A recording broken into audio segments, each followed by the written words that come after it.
morning we're getting out of busy northern New Jersey and heading out to Cold Brook, which is in Hunterdon County, and we're going to go to the farm where the wheat for our pizza was grown.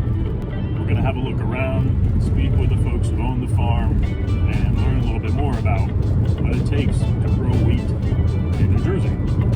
The charming village of Cold Brook is only about an hour's drive from my home in central Bergen County, and it totally gives off Vermont vibes. It's really cute, and I encourage you to go out and visit one day.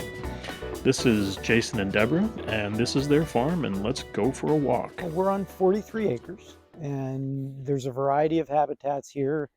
The grain farming that we do is on a little over 10.5 acres. This farm's been in perpetual use as far back as anyone can remember, at least till the 1700s. This part of the state was actually the breadbasket of the original 13 colonies. There's a tremendous number of streams that provided power for mills back in the 1700s. Second thing being that the soils are very good and conducive to growing grain. We farm both organically and regeneratively, so we don't use any synthetic soil inputs on the field. The biggest problem we have to deal with is weed pressure.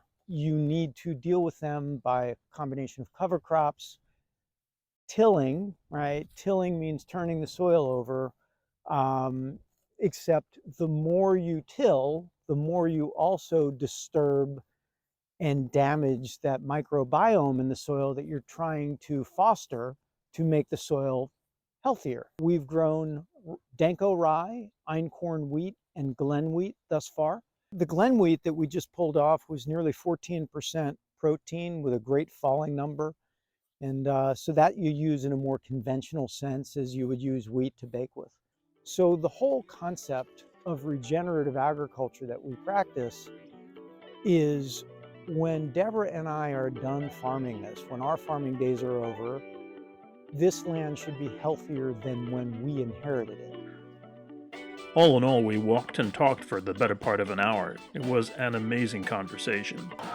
After we were done, Jason and Deborah graciously invited me into their home, where they milled down some of the wheat berries grown organically right on their farm into flour for me. We sampled some of their homemade bread and some preserves that were made with berries grown on their farm and on a neighboring farm. It was just a great conversation about what it takes to grow organically here in New Jersey. They sent me home with some bread and some flour, and the ride home was just amazing. If you've got a farm in New Jersey and you'd like to tell your story, I would love to visit.